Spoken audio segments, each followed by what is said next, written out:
Diyos po ay mabuti.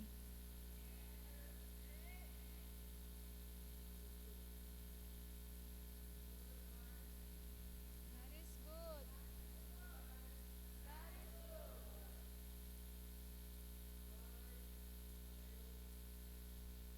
Bakit po kayo narito? Dahil lamang po sa isang dahilan kung bakit po tayo narito. Tayo po ay nagre-respond sa kanyang pag-ibig.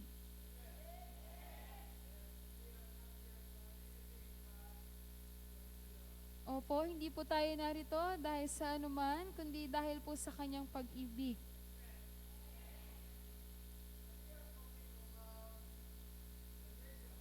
Ang pinag-uusapan po natin ngayon ay ang tungkol sa kaligtasan. Nung nakaraang linggo po, pinag-usapan natin yung tungkol sa karapatan at obligasyon.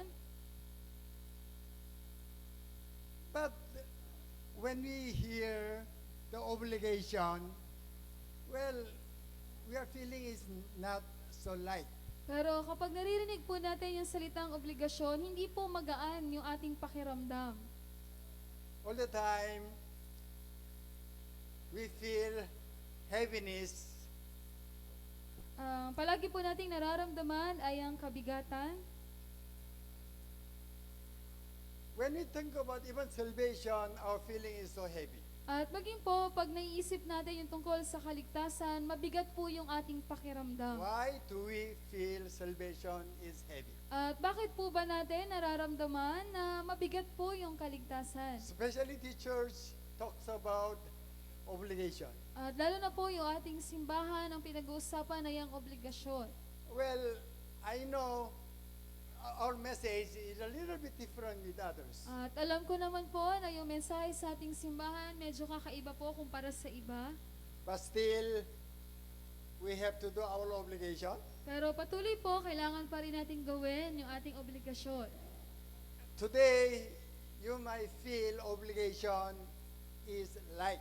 At ngayong araw, maaari po na maramdaman ninyo na magaan lang yung ating obligasyon. The subtitle is Christ lives in me. At yung subtitle po ay Si Kristo ay namumuhay sa akin. Still, I want to start with the right and obligation. At patuloy po, gusto ko pong magsimula sa kung ano yung karapatan at obligasyon.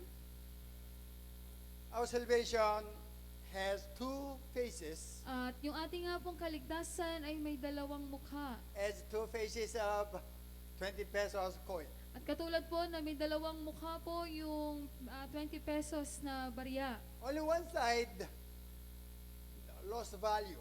Kung yung isang mukha lang po yung meron, wala pong halaga yon.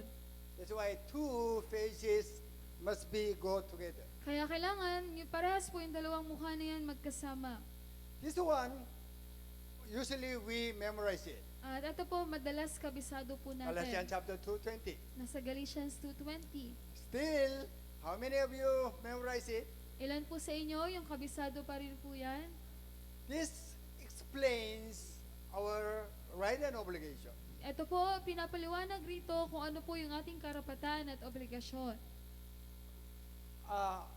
First part is our right Sa unang bahagi, ito po yung ating karapatan. and obligation.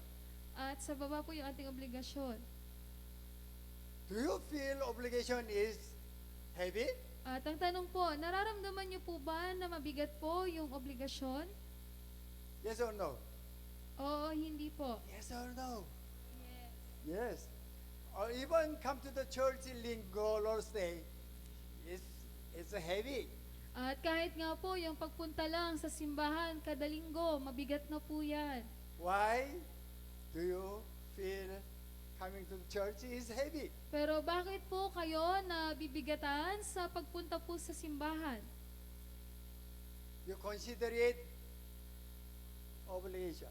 Dahil tinitignan niyo po yun na isang obligasyon. Why God gave us obligation? Pero bakit po ba tayo binigyan ng Diyos ng obligasyon? To bother you? Para po ba gambalain tayo? Oh, Linggo, Lord's Day, my day, you must come. Na linggo, araw ko yun, pumunta ka dapat. Because we don't think about salvation is a matter of love. Dahil hindi po natin tinitignan na yung kaligtasan, ito po ay patungkol sa pag-ibig. Salvation is a matter of love, Ang kaligtasan po, yan po ay tungkol sa pag-ibig. not other matter. Hindi na po tungkol sa iba pang bagay. We are engaged with our bridegroom. Tayo po ay ikakasal sa ating bridegroom. Amen. Father's name is also love. At maging po yung pangalan ng ating Ama, siya po ay pag-ibig. God is love. Ang Diyos ay pag-ibig. But we know, I didn't hear salvation is matter of love. Pero hindi ko po naririnig na yung kaligtasan tungkol po sa pag-ibig. That's why doing everything is so heavy. Kaya yung gawin mo, yung lahat, napakabigat po. In marriage, why bride and bridegroom, they made a contract.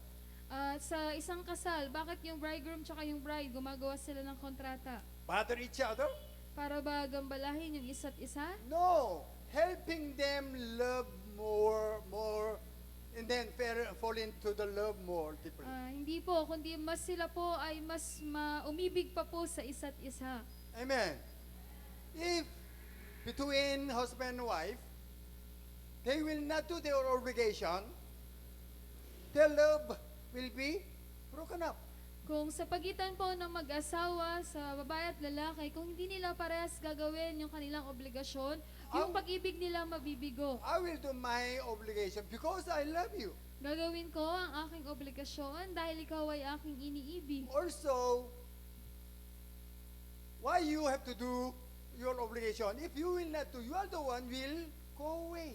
At maging po, kung hindi mo mismo ikaw gagawin yung obligasyon, ikaw mismo yung lalayo. Salvation is matter of, matter of, Love, matter of, love, matter of. love. You must change your concept. Salvation is not other matter.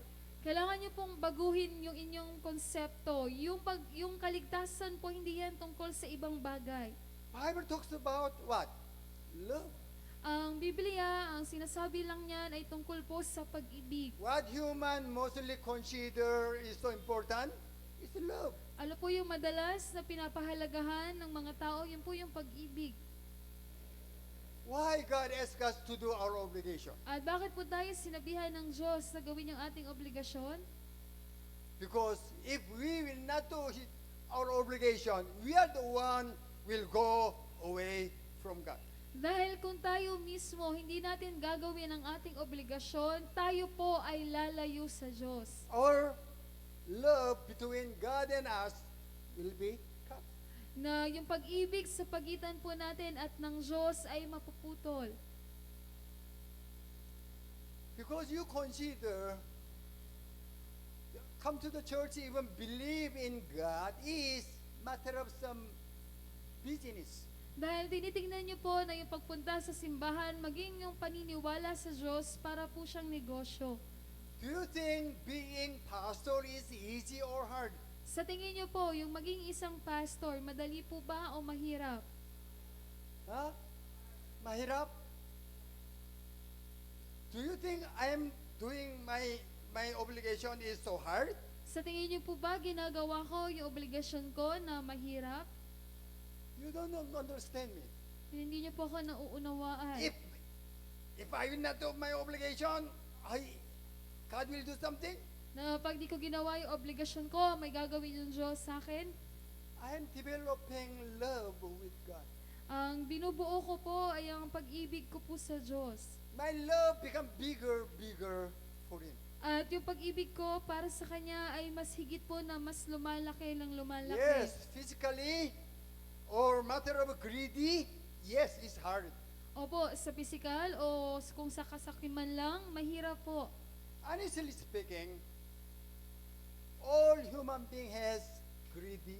At sa totoo lang po, lahat ng tao meron pong kasakiman. Other word, they have desire of flesh. Sa ibang salita, lahat po ay meron pong makalaman na pangnasa. Okay? Even wife, even husband has same. At maging po sa asawang babae at sa asawang lalaki, parehas lang po. Okay, husband wants to go to work every day. At yung asawang lalaki po, gusto niya pumasok sa trabaho araw-araw. Yes or no? Oo, hindi po ba? Sometimes they are so tired. Minsan, pagod po sila. Why they go to the work? Pero bakit ba rin sila nagtatrabaho? Because he loves his wife and family. Dahil mahal niya yung kanyang asawa at pamilya. That's obligation. Yun po yung obligation. Then when husband thought about wife and family, going to work must be light. Pero pag naiisip na ng asawang lalaki yung kanyang asawang babae at ang kanyang pamilya, yung pagpunta sa trabaho para sa kanya magaan na lamang. If husband will think, why I am husband, I have to work. Pero kung yung iniisip ng asawang lalaki, bakit ako yung kailangang magtrabaho? Better no marriage. Mas mainam na hindi na lang kayo He have to nagpakasal. live alone. Na mamuhay ka na lang mag-isa. He is disqualified to be husband. Hindi siya karapat-dapat na maging Even asawa. wife, Maging yung asawang all the babae time serve husband. na palaging pinaglilingkuran yung asawang lalaki. Why husband didn't serve me? Pero bakit yung asawa kong lalaki hindi ako pinaglilingkuran? If you will not think about love between you and your partner or whatever, everything becomes so hard. At kung hindi ninyo iisipin yung pag-ibig ninyo para sa isa't isa, lahat ng bagay magiging mahirap. Obligation will not be expression of love, but obligation is your cross, your yoke. At yung obligasyon, hindi na ito magiging pagpapakita ng inyong pag-ibig, kundi para sa inyo, ito ay isa na lamang pasanin. Why you come here today? At bakit po kayo pumunta dito ngayon? Because you love God, unless you have other reasons, oh, you don't want to come to the church. Kung dahil mahal nyo ang Diyos, tapos meron pa kayong ibang dahilan, ibig sabihin nun, ayaw nyo pong pumunta dito. Oh, if I will not go, pastor, next week, kanon? Na kung hindi ka pupunta sa linggo, si pastor magagalit sa'yo, ganun po ba? That's why you are here? Kaya kayo nandito? Sorry, if you are not, you are like that, stay at home and take a rest. That's better. Pasensya na po, kung ayun po yung dahilan ninyo, mas mainam na sa bahay na lang kayo magpahinga. God will not accept your time and effort. Ang Diyos, hindi niya tatanggapin yung oras ninyo at yung effort po ninyo. He doesn't lack anything. Wala po siyang pagkukulang na kahit ano. He's perfect. He has everything. Perfecto po siya. Lahat po ay meron sa Kanya. Even without you and I, He will be pleased.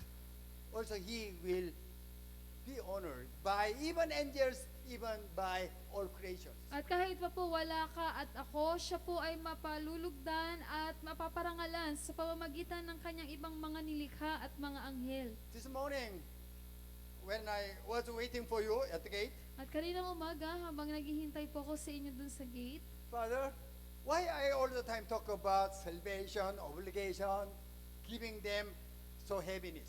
na, Ama, bakit palagi kong nababanggit yung tungkol sa kaligtasan, obligasyon, na puro kabigatan lang yung nabibigay ko sa kanila? I know people wants to hear, oh, God loves you, everything will be okay, God will bless you, etc., etc. Alam ko, lahat ng tao gusto nilang marinig na mahal ka ng Diyos, pagpapalain ka ng Diyos, ayos ng lahat, at yung iba pa po. That's very lovely to hear. Yan po ay kaibig-ibig, marinig. Everybody wants to be comforted, At lahat po gustong pong makomfort. right? But the church all the time talks about salvation, salvation, salvation. Pero yung simbahan natin, yung palagi pong bahaging mensahe tungkol sa kaligtasan, kaligtasan. That's why God, let me understand, obligation is not matter of anything. Kaya ang Diyos, sinayaan niya na ipaunawa sa akin na yung obligasyon, hindi ito tungkol sa anumang bagay. Obligation is expression of love. Na yung obligasyon, ito po ay pagpapakita mo ng pag-ibig. As long as you will express your love, if you feel heavy or hard, mali yun. At habang pinapakita mo yung pag-ibig mo, pero ikaw nabibigatan ka, ibig sabihin po, mali po yun. Amen. Love is first priority. Dahil yung pag-ibig, yun po yung una. When boy and girl engaged, then they will not think about other matters first. At kung yung isang lalaki at babae pakakasal sila, dapat hindi na nila isipin yung iba pang mga bagay. What they will think about? Ano po yung dapat nilang isipin? How can I make my partner happy? Paano ko mapapasaya yung partner ko? Amen. Amen. That's all actually. Yun lang po yun sa katunayan. They don't think about their rights. Hindi na nila isipin yung kanilang karapatan. They save the money to buy what? Gifts for their partner to make them happy. Nag-iipon sila ng kanilang pera para bumili ng regalo para doon sa kanilang minamahal, para maging masaya po yun. Check yourself. Do you love him or not? Tignan niyo po yung sarili ninyo. Mahal niyo po ba siya o hindi po? What is John chapter 3:16? Ano po yung nakalagay sa Juan chapter 3 verse 16? Huh? God So love the world. love the world. Mahal po ng Diyos ang mundo. God loves you. That's why God killed His only begotten Son. Ang Diyos, kayo po ay kanyang iniibig, kaya pinatay niya yung kanyang nag-iisang anak. This is not religion. Hindi ito relihiyon You have to do something so that you will be saved. No, it's not. na may kailangan kang gawin nang sa gayon ikaw ay mailigtas. Hindi po ganon. God loved you already. Ang Diyos, mahal ka na niya, We are responding for His love. at tayo po ay sumasagot lamang sa kanyang pag-ibig. Amen. That's what you experience already with tears of joy in your eyes. At yun na po yung naranasan ninyo nang may luha po ng kagalakan sa inyong mga mata. Amen. If you feel difficulty to come to church or to do something for Him, think about why you are here first. Kung nahihirapan na po kayo, nabibigatan na kayo na pumunta sa simbahan o may gawin po para sa Kanya, tignan niyo po, suriin ninyo muna yung inyong sarili. Everything must be expression of your love for Him. Dapat po ang lahat ay maging pagpapakita po ninyo ng pag-ibig para sa Kanya. If you don't consider right and obligation with that matter, everything becomes so hard. At kung hindi nyo po ituturing yung karapatan at obligasyon ng ganong bagay, lahat po magiging mahirap. We are so blessed because God already let you experience of His love. Tayo po ay mga mapapalad dahil pinaranas na po ng Diyos sa atin yung kanyang pag-ibig. Not many churches, they have tears when they have service. At hindi po lahat ng simbahan may luha sa kanilang mga mata sa tuwing sila po ay may gawain. Tears in your eyes is common? It's not. Yung luha sa inyong mga mata, pangkaraniwan po ba yan? Hindi po. So when you think about obligation to God, then your obligation must be light and easy. At kung iisipin niyo po yung obligasyon ninyo sa Diyos, dapat po ang maramdaman ninyo para sa inyo ay maging magaan po yun. You are here because you are hunger for His love. Kayo po ay narito dahil kayo po ay gutom para sa kanyang pag-ibig. When you are living in the world for 6 days a week, then you couldn't feel His love much.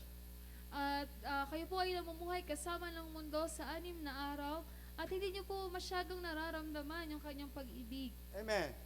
That's why you are here to get, to feel, to empowered or impact His love mo. Kaya kayo po ay narito ngayon dahil gusto niyo pa na mas maranasan yung kanyang pag-ibig. From now on,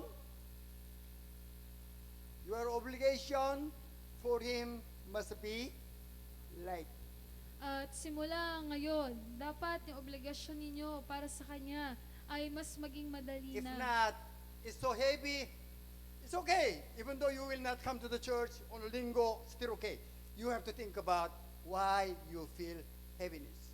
Dahil kung hindi po, kung kayo po ay nabibigatan, ayos lang. Kung hindi muna kayo pumunta ng simbahan, suriin muna ninyo yung inyong sarili, bakit kayo nabibigatan? Your foundation, the motive why you are here must be right first. Yung pundasyon ninyo, yung motibo ninyo kung bakit kayo narito, una dapat maging tama muna yon.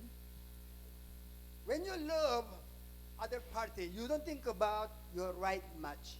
Kung kayo po ay may minamahal, hindi nyo masyadong iisipin yung inyong Meaning, you karapatan. don't consider yourself not much than other party, your partner. Ibig sabihin, hindi nyo mas tinitignan yung inyong sarili kesa dun sa minamahal ninyo. That's why when someone will fall in love, they become what? Crazy. Kaya nga po, pag may isang tao na umiibig, siya po ay nababaliw. They make them their own opinion or own the decision. What lugi? They don't consider their right much. Di nila masyadong iniisip yung kanilang karapatan o yung sarili nilang desisyon. We became already children of God. Tayo po ay naging anak na po ng Diyos. God already prepared His blessings for you already. Inihanda na po ng Diyos ang kanyang pagpapala para po sa inyo. Even your kingdom was prepared before the creation even. At maging yung kaharian para sa inyo ay inihanda na bago pa man likhain po ang That's lahat. why don't worry about. Kaya hindi niyo po kailangan isipin o mag-alala pa. Then, the reason I told you, if you will not do obligation, you are the one will go away from it. At yung dahilan po, sinabi ko na sa inyo, kung hindi ninyo gagawin ang inyong obligasyon, kayo mismo po ang lalayo sa Why? Diyos. Satan will deceive you. Bakit po? Dahil kayo po ay dadayain ni Satanas. Once you will not do your obligation, maybe next time I will do. At kapag hindi mo nga nagawa yung obligasyon mo, isipin mo sa susunod gagawin ko. Second, third, you will not do obligation, Hanggang sa ikalawa, ikatlo, hindi mo nagawa yung obligasyon mo, Satan will talk to you. sasabihan ka ni Satanas. Oh, ikaw, di ba you said you're a child of God? Why don't you do your obligation? Ikaw, di ba, sinasabi mo, anak ka ng Diyos, pero bakit hindi mo ginagawa yung obligasyon mo? Then, you will try your best to do your obligation. Tapos gagawin mo ulit lahat ng makakaya mo para gawin yung obligasyon Because mo. that is so heavy, obligation. Dahil yun ay napakabigat na obligasyon. Because your motive serving God is not love. Dahil yung motibo mo para pumunta ng simbahan o paglingkuran ay ang Diyos ay hindi tungkol sa Then, pag-ibig. times by times, then, you will not do your obligation, oh, Satan will condemn you. Tapos silipas yung panahon, tapos hindi mo nagagawa yung obligasyon mo, ikokondena ka ni God Satanas. is faithful. Ang Diyos ay tapat. Even though you will not faithful to Him, He is faithful. At kahit ikaw hindi ka tapat sa Kanya, siya ay mananatiling His tapat. love doesn't change. Yung kanyang pag-ibig hindi nagbabago. Amen. Then you are the one feel guilty. Pero ikaw, yung makakaramdam ng guilty. If you do obligation, your relationship become deeper and wider. Kapag ginawa mo ang iyong obligasyon, mas lalalim yung inyong relasyon at mas magiging mas malawak. Obligation is make your love for Him pure. Yung obligasyon, ang ginagawa nun, mas dinadalisay nun yung pag-ibig mo para sa Kanya. Actually, obligation is matter of also life. At sa katunayan, yung obligasyon, ito rin po ay tungkol sa buhay. Anyway, our right become child of God. Ang ating karapatan nga po ay ang maging anak ng Diyos. God said we are new creation. Sinabi ng Diyos sa tayo ay bago nang nilalang. Why? We are the children of Satan. Then we became children of God. Bakit po? Dahil noon tayo ay mga anak ni Satanas, pero tayo ay naging anak na ng Diyos. So when we accept Jesus Christ, our all sins were forgiven. At nung tinanggap nga po natin si Yesu Kristo, ang lahat ng ating mga kasalanan ay inapatawad na. Then no condemnation. At wala na po ang pagkondena. Even I told you, kingdom will be yours. At sabi ko na rin sa inyo na maging yung kaharian ay mapapasa iyo. Then, Ephesians chapter 2:8, we are already have been saved. At ayon sa Efeso chapter 2 verse 8 na tayo po ay naligtas na. Actually, this one Ephesians chapter 2:8 make us so big problem. At sa katunayan, itong nasa Efeso 2 verse 8, ito po yung nagbigay sa atin ng malaking problema. Why? Bible says what? I have been saved. Tapos na. Bakit? Dahil sinabi na sa Biblia na ligtas na ako. So, secured na. At may kasiguraduhan na ako. Anyway, later on, we'll talk about this matter more. At minsan po, mamaya po pag-uusapan pa natin. Anyway, we are saved. Tayo nga po ay ligtas na. Okay? Just pause na muna. Tigil muna tayo doon. This is our right. Ito po yung ating karapatan. Think about our obligation. Tingnan naman natin yung ating obligasyon. Okay. Obligation is for what? Yung obligasyon para saan po? For what?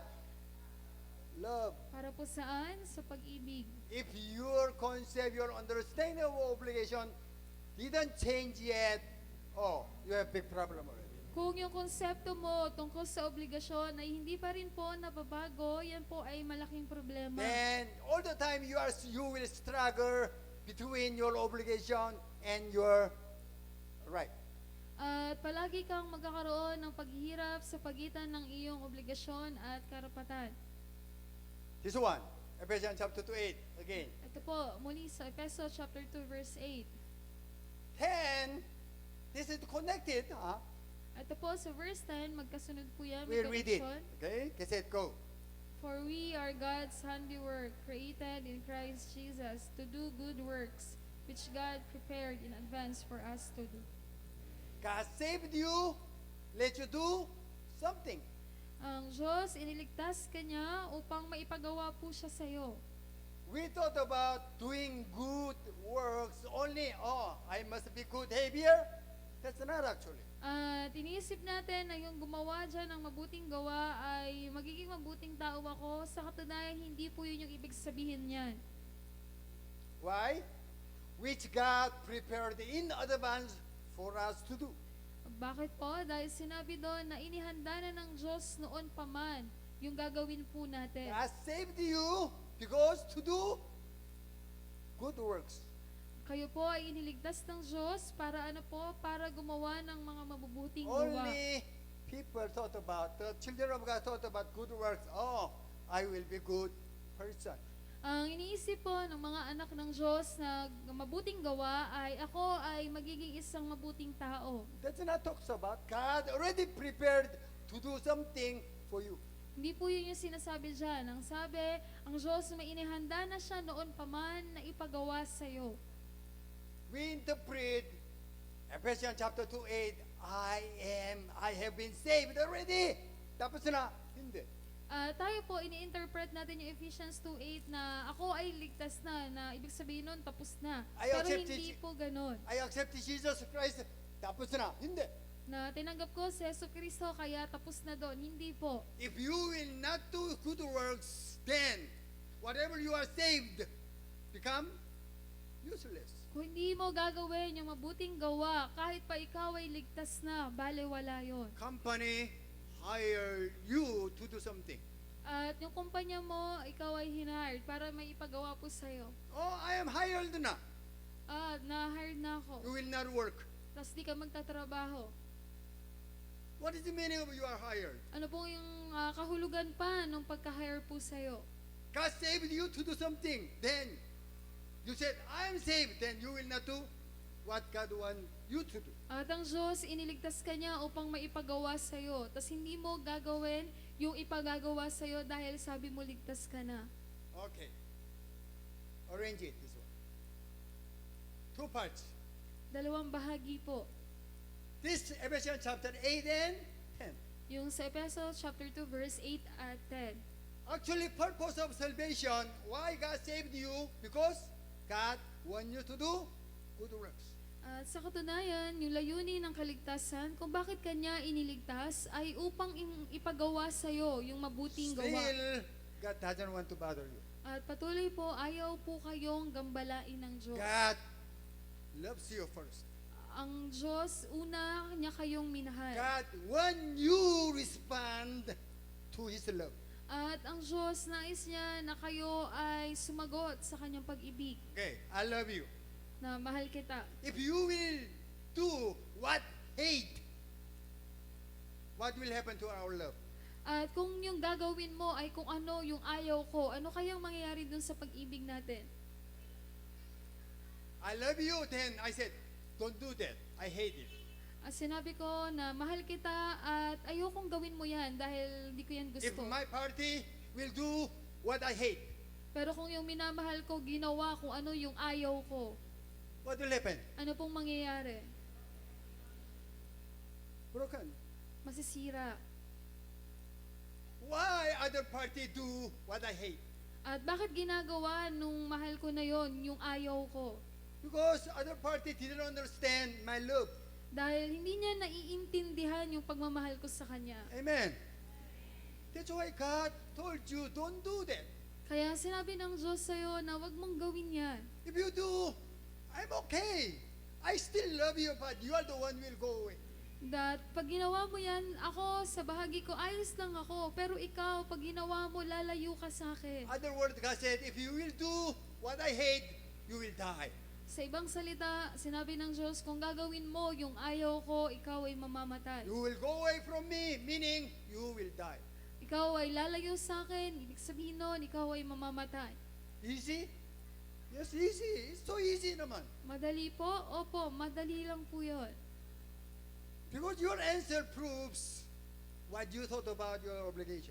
Dahil yung inyong kasagutan ang nagpapatunay kung ano po yung iniisip ninyo sa kung ano yung inyong obligasyon. Being a pastor, it's not hard.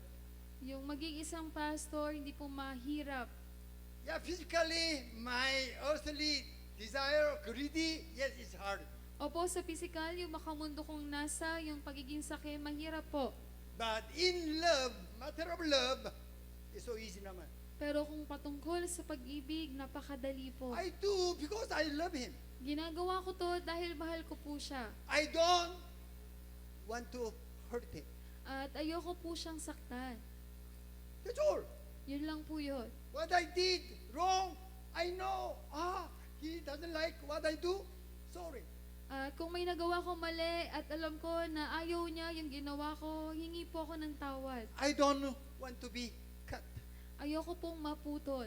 Because without your love, I'm lost. Dahil kung wala yung iyong pag-ibig, ako ay wala. I die. Ako ay patay. Not matter of going to heaven or whatever. That's already other party. Hindi lang dahil pa ito ay tungkol sa pagpunta sa langit, hindi na po yun. Ibang bahagi na po yun. Do you agree? Salvation is to do good works. At kung sumasang-ayon po ba kayo na yung kaligtasan nito ay paggawa ng mabuting gawa? Do you agree? Sumasang-ayon po ba kayo? Yes. But to do good works is obligation because if I not do it, I will might be punished. Sorry, it's not. Pero kung yung paggawa ng mabuting gawa, ito ay obligasyon na pag di ko ginawa, parurusahan ako, pasensya na po, hindi po ganon. If you do good works, our love will be perfect. Ibig sabihin po noon, kung gagawin mo yung mabuting gawa, yung pag-ibig natin ay magiging My ganap. party, I love you all the time with my heart, even my life. Yung isa po, sinasabi niya na mahal kita ng aking buong puso, buong buhay.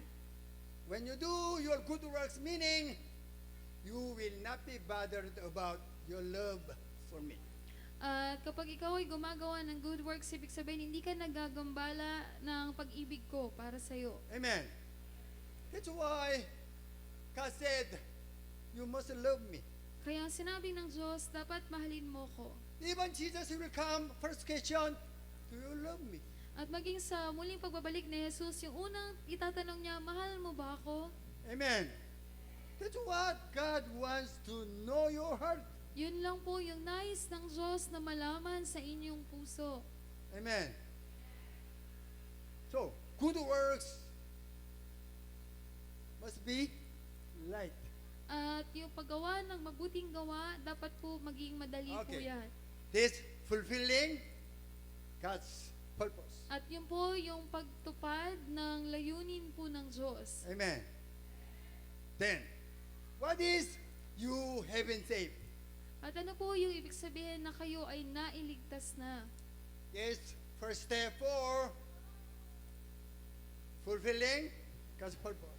At ito po yung unang hakbang para sa katuparan You ng must layunin ng Diyos. be child of God first. Kailangan mo munang maging anak ng Diyos. You must grow. Kailangan mong lumaki. When you become child of God, even though you know what He doesn't want to do, At You kahit pa hate, you will do. At kahit pa ikaw ay anak na ng Diyos at alam mo na kung ano yung ayaw niyang gawin, magagawa mo pa rin po. That's why Bible divided infant in Christ, youth, and adult. Kaya nga po sa Biblia, pinagbahagi yung pagiging sanggol kay Kristo, kabataan at yung matanda na. That's why we check you become child of God or not very importantly or very seriously. Kaya yung pagsuri kung ikaw po ba ay anak na ng Diyos, ito po ay napakahalaga. That's why we teach you 5 assurances of salvation. Kaya itinuturo po namin sa inyo yung 5 kasiguraduhan. That's how we check Kaligtasan. you become child of God. Ganun po natin sinusuri kung kayo po ba ay anak na ng Diyos. Then church, even so many Christians, they don't know salvation is matter of love. At maging po yung ibang mga Kristiyano, hindi po nila alam na ang kaligtasan, ito po ay tungkol sa pag-ibig. Not only they are not teaching, Hindi lamang hindi nila itinuturo, also children of God will not grow. That's why they don't know His love much. at kundi po maging yung mga anak ng Diyos, hindi rin lumalago, kaya hindi nila masyadong alam kung ano yung pag-ibig ng Think Diyos. about your children. Tingnan nyo po, isipin nyo Think yung mga about anak nyo, yourself even. at maging yung mga sarili po ninyo. When you're small, Kung kayo po ay maliit pa all lamang, the time, when you have what you want to have, you say, thank you, mommy, thank you, daddy. na kapag meron ka, nang gusto mong magkaroon ka, lagi mo sinasabi, salamat nay, salamat nay. If parents, mother and father didn't give you what you want, then what they say? I hate you. Pero pag hindi binigay ng magulang kung ano yung gusto ninyo, ano pong madalas sa sinasabi na ayoko sa'yo. When they grow, whether parents will give them or not, all the time they will say, what? I love you. Pero pag lumaki na sila, magbigay man yung kanilang mga magulang o hindi, sasabihan pa rin nila na mahal pa rin Why kita. we, children of God, all the time asking God giving you? Pero bakit tayo ng mga anak ng Diyos, palagi nating hiningi sa Diyos na ibigay po sa atin? The one who didn't grow. Dahil hindi pa po na lumalago. Anyway, you haven't saved is the first step. At yung ikaw ay mailigtas, yun nga po yung unang hakbang. Only when you think about Ephesians chapter 2:8, yes, you are secured, you have been saved. Kung ang iisipin mo lamang ay yung nakasulat sa Efeso 2 verse 8, oo, na ikaw po ay may kasiguraduhan na, ikaw ay ligtas na. But verse 10 talks about what? I saved you because what? I have something let you do. Pero sa verse 10, sinasabi doon, ikaw ay aking iniligtas para saan? Dahil meron akong ipagagawa sa'yo. I bother you? No, it's not. Ginagambala ba kita? Hindi po. Your love must be perfect for me. Kundi dapat yung pag-ibig mo para sa akin ay maging ganap. As long as you love your party, then you will listen to them.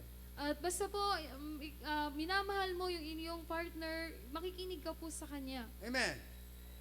When your party told you, I love you, then your party didn't make you happy, you have to check it out. Pero halimbawa, yung partner mo, sinabi niya sa'yo na mahal kita, pero hindi niya ginagawa, kailangan niyo pong suriin yun. For example, you told them, please don't do that, I don't like. Halimbawa, sinabihan niyo na sila na pakiusap, huwag mo nang gawin yan, And other ayoko party niyan. doing what I hate to do. Pero ginagawa pa rin niya yung ayaw kong gawin niya. There is problem. Meron pong problema. Amen. Yes, there is problem. Opo, meron pong problema. Either other party, your party, partner didn't love you. Na maaring siya, hindi kanya mahal, Or your partner didn't understand what is love for O- the other. o hindi niya nauunawaan yung pag-ibig niya para sa'yo. Same. If you said, I love you, Parehas lang din po, kung sinabi mo, mahal kita, then you know what doesn't want me to do. at alam mo kung ano yung ayaw niya na gawin mo. Then you will do again and again. Tapos gagawin mo ng paulit-ulit. That's your problem. Problema niyo po yun. Because you consider your obligation for your party to him is obligation, not matter of love. Dahil tinitingnan ninyo na yung obligasyon ninyo para sa Kanya ay obligasyon at hindi po tungkol sa pag-ibig. There are two ways. How do you sure you are born again? Meron pong dalawang paraan upang malaman kung ikaw nga po ay nakasisigurado na ikaw ay naipanganak ng That's muli. why we teach you 5 assurances all the time. At kaya po palagi namin itinuturo sa inyo yung 5 Second, assurances. how can you fulfill your obligation? At pangalawa po, paano mo matutupad yung obligasyon? That's what all the time talks about. Yun po yung madalas na sinasabi. My preaching is very simple. Napakasimple lamang po ng aking mensahe. Please don't hurt him. Na pakiusap, huwag niyo po siyang saktan. That's all. Yun lamang po yun. He said he loves you. Sinabi niya na kayo ay kanyang minamahal. Amen. Also you said, I love you. At kayo din mismo, sinabi niyo sa kanya na mahal niyo po siya. What we must not do, hurt other party. Ano yung dapat natin na hindi gawin, yun po ay ang saktan po siya. Amen. Amen. Panilin, amen. Oh, amen. So, very simple. Simple lamang po. So how can you fulfill God's purpose? Paano ninyo matutupad yung layunin po ng Diyos? This is how we have to live. Ganito po tayo dapat mamuhay. This is Apostle Paul is the one explains how we will not hurt him. Dito po ay pinaliwanag ni Apostle Pablo kung paano natin siya hindi masasaktan. But Apostle Paul said, fighting thou, Pero sinabi ni Apostol Pablo na yan po ay pakikipaglaban daw. I use my weapon to minimize how I could not hurt him. At sinabi niya na ginagamit ko yung aking sandata upang mabawasan na hindi ko siya masaktan. How we hurt him. At paano po ba natin siya nasasaktan? This is argument and pretension and everything what we against with the opinion of God, knowledge of God. At yun po yung pakikipagtalo, pagpapanggap, at lahat ng bagay na lumalaban po tayo sa opinyon ng Diyos. That's what God told us. When you do that, you hurt me. Yun po yung sinasabi ng Diyos, sa pag ginagawa mo yan, sinasaktan mo ako. That's what Satan likes. At yun po yung gusto ni Satanas. That's why don't do that. Kaya huwag mong gawin yan. That's why the Apostle Paul said, I have to demolish every matter. Kaya sinabi ni Apostol Pablo na dapat kong wasakin lahat. Responsibility is belong to us. At yung responsibilidad po na yan, nasa atin po yan. If we will not fight or demolish what God hate us to do, that depend on we. At kung hindi po tayo makikipaglaban o hindi natin wawasakin, lahat po ng ayaw ng Diyos na gawin po natin, nasa atin po yun. For example, parents told your children, please don't do that, don't do that, don't do that. Halimbawa, yung magulang sinabihan na niya yung kanyang anak na pakiusap, wag mo itong gawin, wag mo itong gawin, wag mo yan If gawin. parents told them, they will automatically will be changed. Na pag sinabihan niyo po ba sila ng gano'n, agad-agad mababago sila? Yes or no? No, no, no, no. Hindi po. They are the one have to change according to the advice of parents. At sila dapat yung mismo na magbago ayon sa kung ano yung sinabi ng kanilang magulang. Nobody will do that instead of them. At wala pong sino man ang makagagawa noon para They're sa the kanila. They are the one. Sila lang dapat. That's why we are the one.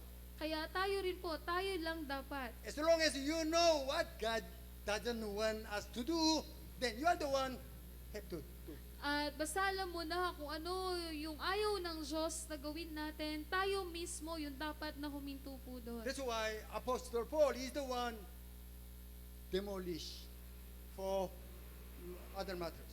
Kaya nga po si Apostol Pablo mismo, siya mismo yung nagwasak. set your mind on things above. Na ayusin ninyo yung inyong pag-iisip. Other word, you have to think about His love first. Sa ibang salita, dapat yung una mong iisipin lagi ay ang kanyang You have to pag-ibig. think about your partner. Lagi mong iisipin yung partner mo. Are you sure He loves you? Sigurado ka ba na mahal ka niya? Then think about that matter only.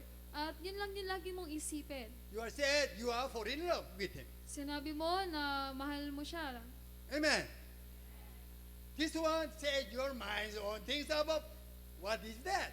At sinabi dyan na iset mo yung isip mo sa anumang bagay. Ano ba yun? Very simple. You have to think about His love first. Simple lamang po. Una, dapat mong isipin lang yung kanyang Other pag-ibig. word, don't do what He doesn't want you to do. Sa ibang salita, wag mong gawin kung ano yung ayaw niyang gawin mo. Amen. That's what. Yun lang po yun. If you will not do, then you will not go to heaven. Don't think about that matters. Na kung di mo gagawin, hindi ka mapupunta sa langit. Wag po ganon. Wag niyo pong isipin yung ganong bagay. We read Colossians chapter 3:5. He said, go. Put to death, therefore, whatever belongs to your earthly nature, sexual immorality, impurity, lust, evil desires, and greed, which is idolatry.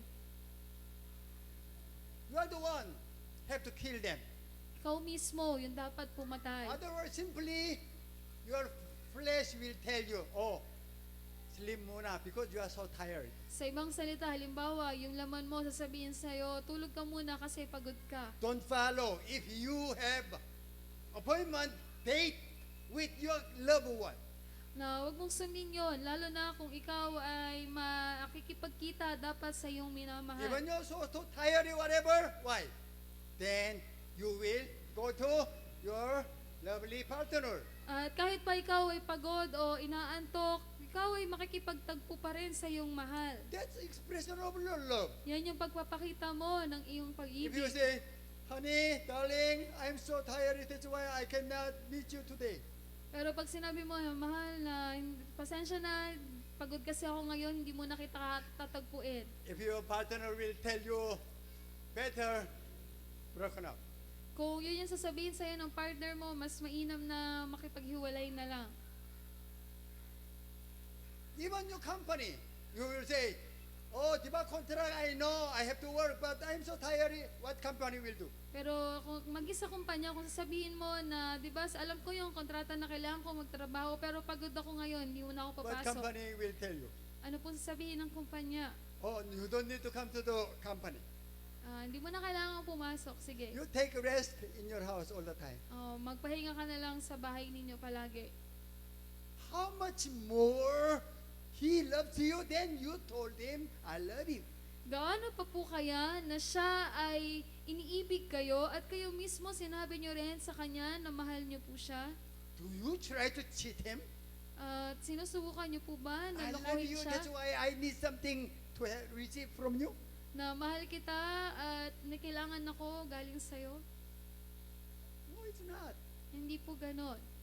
If you follow your earthly desire, meaning you will go away from your lover. Kung susundin ninyo yung makamundo ninyong nais o nasa, ibig sabihin nun, ikaw po ay lumalayo sa iyong minamahal. How can He trust you? At paano niya po ba kayo mapagkakatiwalaan?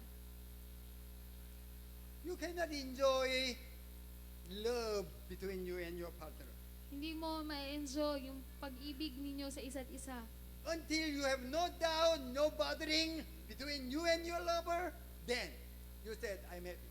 At hanggang sa wala ka ng pag-aalinlangan o pag-aalinlangan sa pagmamahal ninyo sa isa't isa, hindi ka na po mag-aalala God is the one kill our enemy.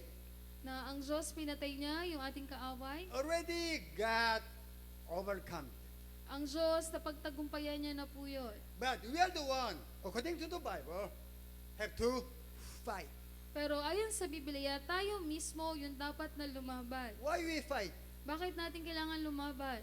Let your partner, your love, have a conviction that you love your partner. Ang sa gayon, mabigyan natin ng kumpiyansa na mahal nga natin yung ating partner. Amen. That's all. Yun lamang po yun. God doesn't ask us very difficult matter. Hindi tayo hinihingian ng Diyos ng mga mahihirap na bagay. Do you know I love you? Na alam mo, mahal kita, Respond for my love. na sagutin mo yung aking pag-ibig. That's all. Yun lamang po yun.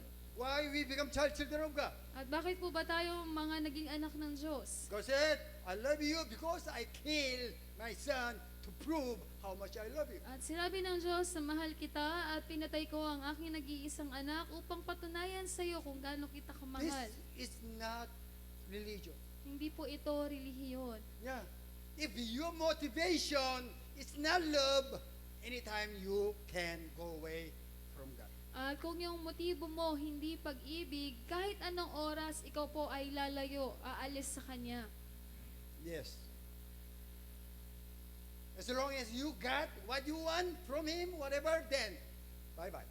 At basta nakuha mo na yung gusto mo mula sa Kanya o ano pa man, aalis ka na. Because their motivation was wrong. Dahil yung motibo mo, mali po. He cannot be cheated. At hindi natin siya maluloko. You cannot even cheat Him. At maging ikaw, hindi mo siya maluloko. He knows your heart. Alam niya yung puso mo. You love Him only purely, or you have other desire or motivation to have contact or relationship with Him. Kung tunay nga o dalisa yung pagmamahal mo sa Kanya o meron pang iba sa puso mo na gusto mong makipagrelasyon sa iba. Obligation, as I told you, it's not matter of anything but matter of love. At sinabi ko na sa inyo, yung obligasyon, hindi ito tungkol sa anumang bagay, kundi ito po ay sa pag-ibig. Also, matter of life and death. At ito rin po ay tungkol sa buhay at kamatayan. Okay, we read it. Kasi go.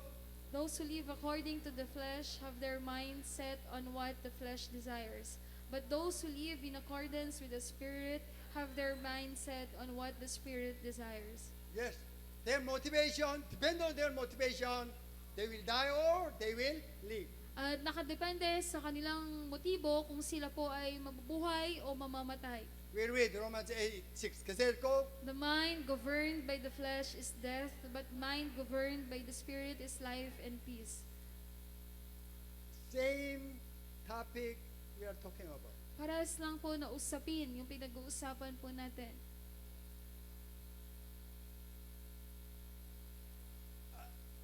Are you with me?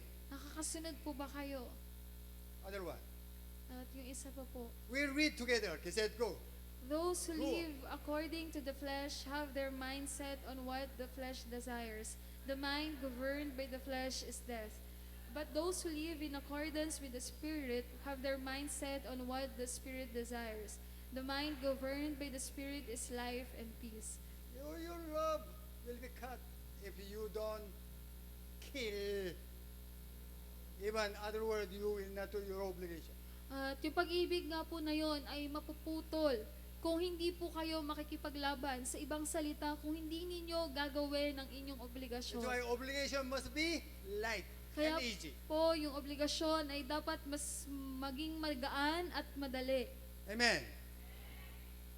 I told you, I will give you freedom.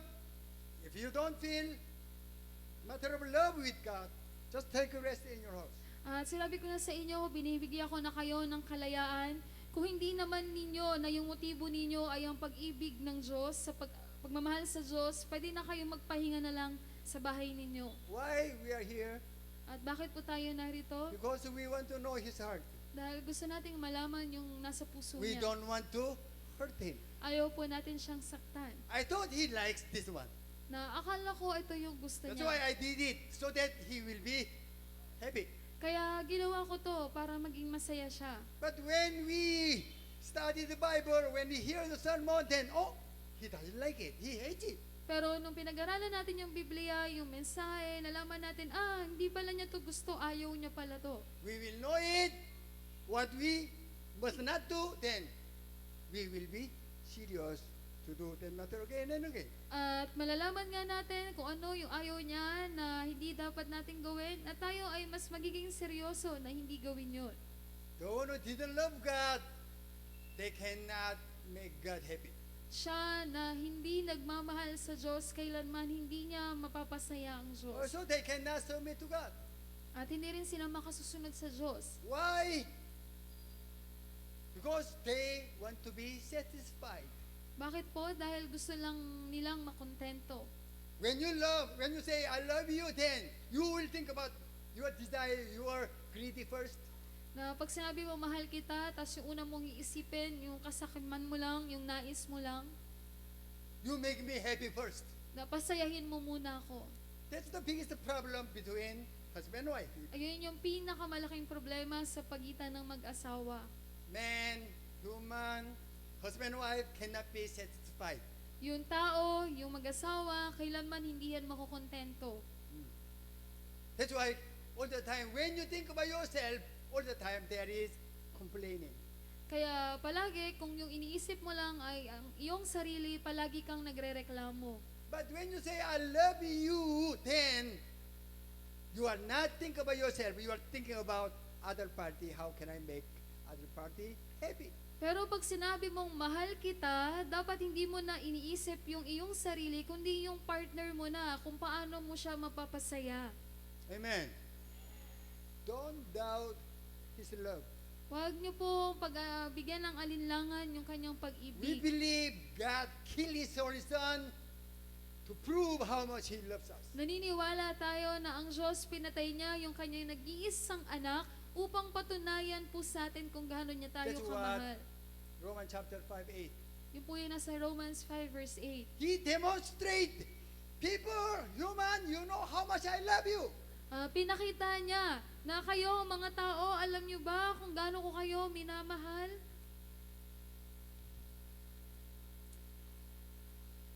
This is conclusion of Apostle Paul. At ito na po yung conclusion ni Apostle How Pablo. he fight.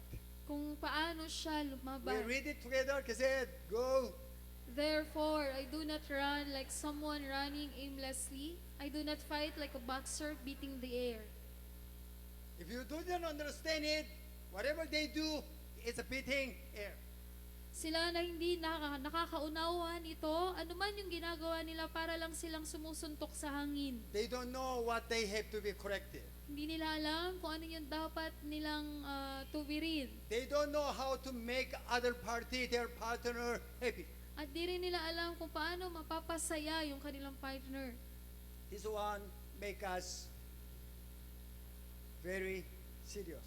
Ito po, yung magpapaseryoso po sa Okay, atin. we read it. Just let go. No, I strike a blow to my body and make it my slave, so that after I have preached to others, I myself will not be thus disqualified for the prize.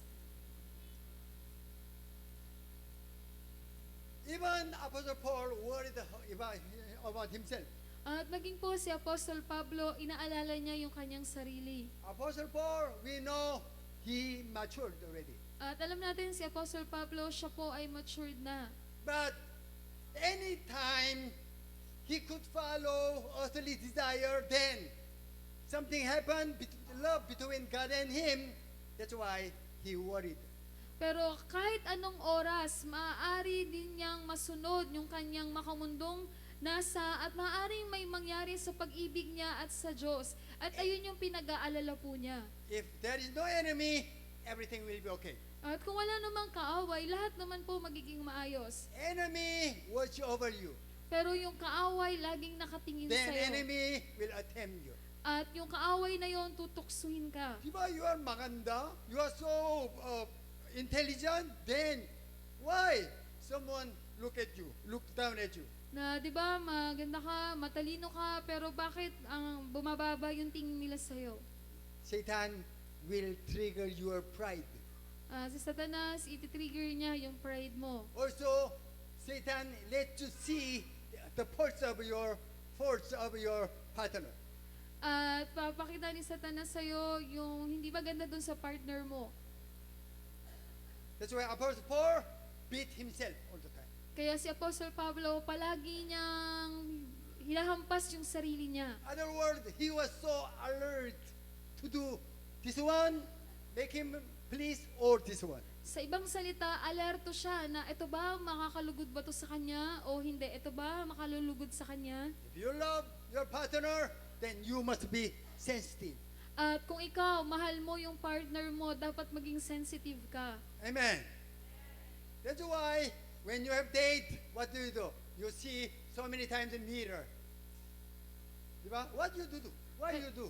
Kaya kapag may date kayo, palagi kayong tumitingin sa salamin. Bakit niyo po yun ginagawa? You want to satisfy your partner. Dahil gusto po ninyo ma-satisfy yung partner po ninyo. Your partner, you want to make your partner happy. At gusto niyo mapasaya yung partner po ninyo. Meaning, check yourself to remove dirty matters. Sabihin, lagi mo tinitignan yung sarili mo para alisin yung mga maduduming bagay sa'yo. This one actually original interpretation. At ito po yung original na interpretation. He said, not hardly to others, but to himself, he was so strict. At hindi po siya hard sa iba, kundi sa sarili niya mismo. Istrikto siya sa sarili niya.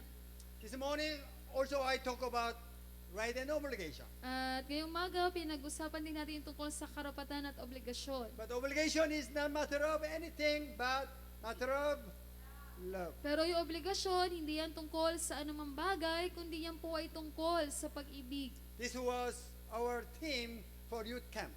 At ito po yung tema sa youth camp. If you want to make your partner, your lover happy, you have to be careful. At kung gusto nyo pong mapasaya yung inyong minamahal, dapat po kayong maging maingat. You must be sensitive. Kailangan mong maging sensitive. Amen. If you are not sensitive, you are not serious about your love. Dahil kung hindi ka sensitive, ibig sabihin hindi ka seryoso sa pagmamahal mo sa Kanya. God is jealous God. Ang Diyos po ay jealous God. Not only He will get hurt, but He is so jealous. Hindi lamang siya masasaktan, kundi siya rin po ay jealous. Because He loves you with His whole life. Dahil kayo po ay Kanyang iniibig ng Kanyang buong buhay. Then you will try to cheat Him. Tapos Sorry. kayo po, lolokohin nyo lang po siya, pasensya po. That's why press on toward to gain the goal. Kaya press on na marating po natin yung goal. Amen. Now we set our the goal or our motivation is love. At ngayon po, ayusin na po natin yung ating motibo at yun po ay dapat pag-ibig. That's why if you are not faithful, how I will consider you? At kung ikaw ay hindi tapat, ano yung dapat na ituring ko sa iyo? I know you are not fall in love truly with Him. Alam ko na hindi mo siya mahal na tunay. Do you agree? Sumasang-ayon po ba kayo? Yes. That's only one matter. Yun lang po yun, yung isang bagay lang na yun. Check yourself all the time. Suriin niyo po palagi yung inyong sarili. Jesus died for you. Si Jesus ay namatay para sa iyo. Express how much He loves you. Pinakita niya kung gaano kanya kamahal. That's why God gave us what? Holy Communion. Kaya binigay sa atin ng Diyos ang banal na komunyon. Let us all stand. Tayo pong lahat ay magsitayo. Today, we have Holy Communion. At ngayong araw, meron po tayong banal na komunyon. Jesus died on the cross. Si Jesus ay namatay sa krus. Why? Bakit po? Because God have to let you understand how much He loves you. Dahil nais ng Diyos na ipaunawa sa inyo kung gaano po niya kayo minamahal. Then check our motivation. At suriin niyo po yung motibo po ninyo. Why we are here. Bakit kayo narito? We are responding His love or we have other motive. Tayo po ba ay sumasagot sa kanyang pag-ibig o meron po tayong ibang motibo? Father, make us our obligation be lightened. Ama, gawin mo po na pagaanin yung aming obligasyon. Pour out your love upon me more and more. Ibuhos mo pa po ang iyong pag-ibig sa akin. I am here because I'm hunger for your love. Narito po ako dahil ako po ay gutom sa iyong pag-ibig. Today, we have Holy Communion. At ngayong araw, meron po tayong banal na komunyon. When Jesus have Last Supper with His disciples, Nang si Jesus po ay nagkaroon ng huling hapunan kasama ang mga disipulo, he took a bread. Kinuha niya ang tinapay. He said, "This is my body for you." At sinabi niya, ito ang aking katawan para sa inyo. Bread must be broken and to be eaten. At dapat yung tinapay ay pagpira-pirasuhin at kainin. My body must be killed on the cross. Ang aking katawan ay dapat mapatay sa krus To shed my blood for you. upang magbubo ng dugo para sa iyo.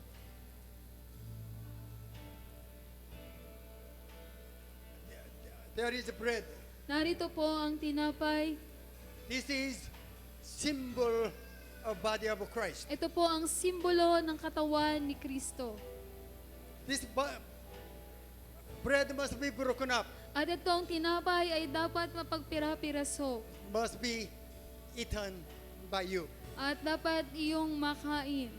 He took bread and gave thanks to the Father Kinuha niya ang tinapay at siya po ay nagpasalamat sa Ama. and broken it up and give it to them. At kanyang pinagpira-piraso at ibinigay sa kanila. This is my body for you. Ito ang aking katawan para sa iyo. Behold this bread. Narito po ang tinapay.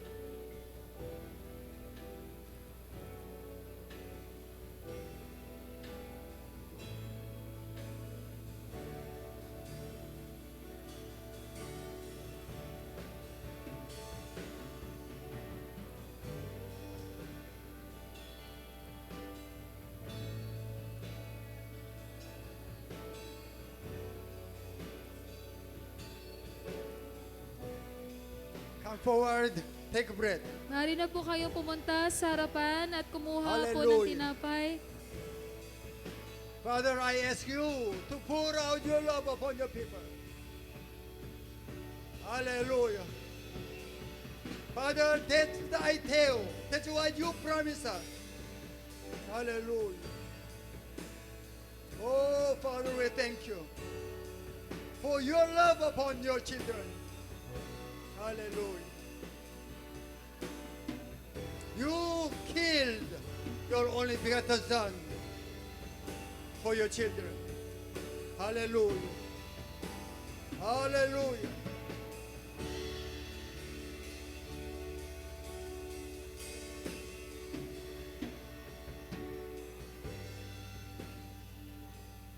Let us take. Maaari na po nating kainin.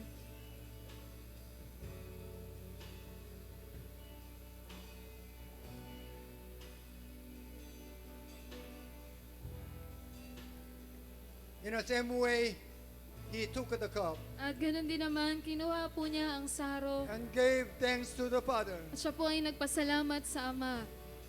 He said, "This is my covenant with you. At sinabi niya, ito ang aking tipan para sa inyo. The one who drink my blood will be forgiven. Sino man ang iinom ng aking dugo ay mapapatawad. I will be with you forevermore. At ako ay makakasama ninyo ng habang buhay. Whenever you drink of it, remembrance of me." Sa tuwing iinumin ninyo ito, alalahanin ninyo ako. Behold this cup. Narito po ang saro.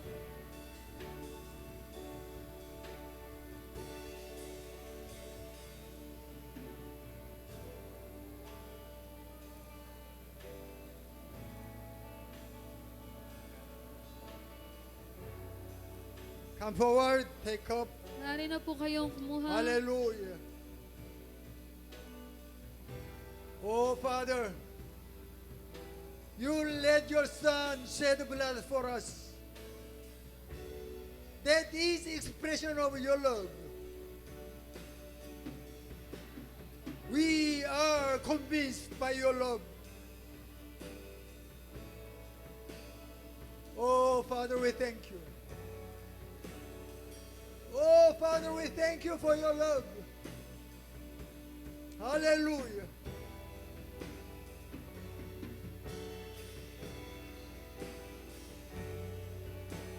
Oh, Father, thank you. Salamat, salamat naman. Hallelujah.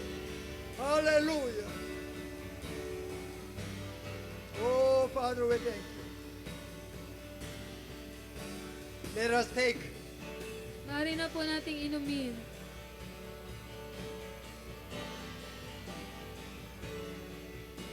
Oh, Father, we thank you for your love upon your children. Thank you, Father, for your faithfulness. Oh, hallelujah. Let us shout hallelujah. Hallelujah. Hallelujah. Hallelujah. Hallelujah.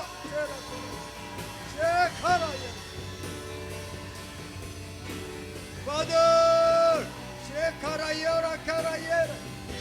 Shekarayara. Shekarayara. Shelayara. Shekarayara. Shekarayara. Shekarayara. Hallelujah. Hallelujah. Shekarayara. Oh, layara. Oh, Father, we thank you for your love. That's why, Father, we are here to respond to your love. Father, we are engaged with our bridegroom. Someday, how, as long as we will prepare ourselves, then we will marry him. Hallelujah. Father, bless your children to have pure love with him. Hallelujah. Oh, Father, we thank you for giving us your word. Then, Father, we know now what we have to do for your love. Hallelujah. May the grace of Jesus Christ, our Lord and Savior, the one who died on the cross to express how much Father loves us, even still, then you are the one. Showed us how we have to love, how to live even. The love of Father still, your love is so faithful. Then all the time, we are abided by your love. Fellowship of Holy Spirit, the one who will convince and urge us to come to Him closer, to know His love more. Be with you from now on ever to ever. That's why all children of God will agree and say, Amen and Amen and Amen and Amen. Hallelujah. Hallelujah.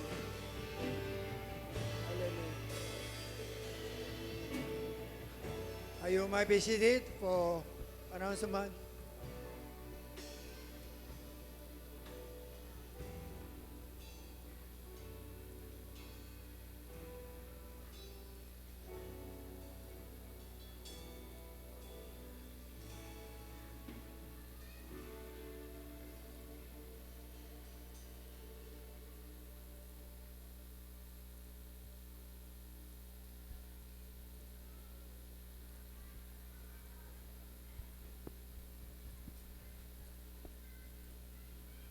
Announcement po.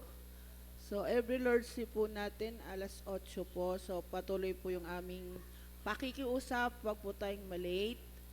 At ganoon din lang po, ini-encourage po natin ang lahat na kung sino po yung mga nasa loob ng bayan, yung mga mahal natin sa buhay, anyanyahan po natin sila dito sa church. Sabi nga po, wag po natin silang pabayaan na hindi makilala ang Diyos. Kung nandito po tayo, ganun din naman, kahit po yung ating mga kapitbahay, anyanyahan po natin sila. At ganun din naman po, patuloy po yung ating pananalangin. Mayroon po tayong pang-umagang prayer. 6:30 po yan ng umaga, Lunes hanggang Biyernes po yan yung ating pananalangin po dati. Part po yun ng pag-ibig natin sa Diyos. So, po, encountering po ito sa Diyos. Nananalangin po tayo para maranasan po natin at makilala po natin ang Diyos. Kada umaga po yan. So, patuloy po yung ating mga gawain, Wednesday prayer meeting. Kung hindi pa po naunawaan ng lubos yung mensahe ngayong linggo, sa attend po tayo sa prayer meeting po natin, alas 3 po yan. Kada Miyerkules po yan. So, inanyayahan ko po ang lahat na dumalo para po sa prayer meeting po natin. At ganun din naman po, meron po tayong gawain sa ating mga kabataan, yung ating mga LK.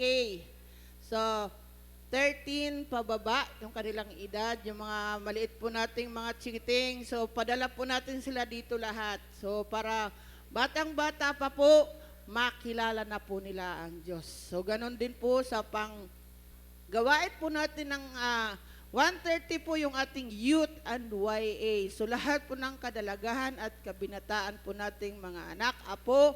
So ganun din naman po, inanyayahan po natin, napapuntahan po din natin sila. So, yung ating pong EGF, yung Friday po, hindi po natuloy. So ngayon pong darating na Biyernes, lahat po tayo dapat umattend.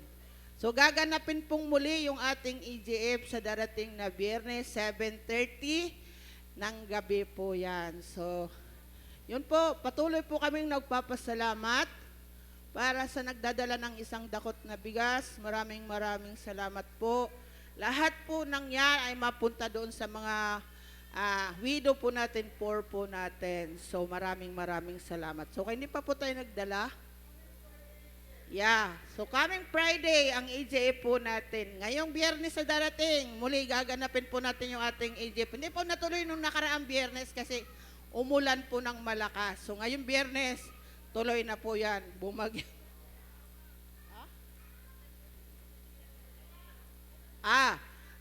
Dalawa po pala. So, September 6 saka September 27. So, may bless po talaga tayo, dalawa sa isang buwan. So, yun po. See you po next Lord's Day.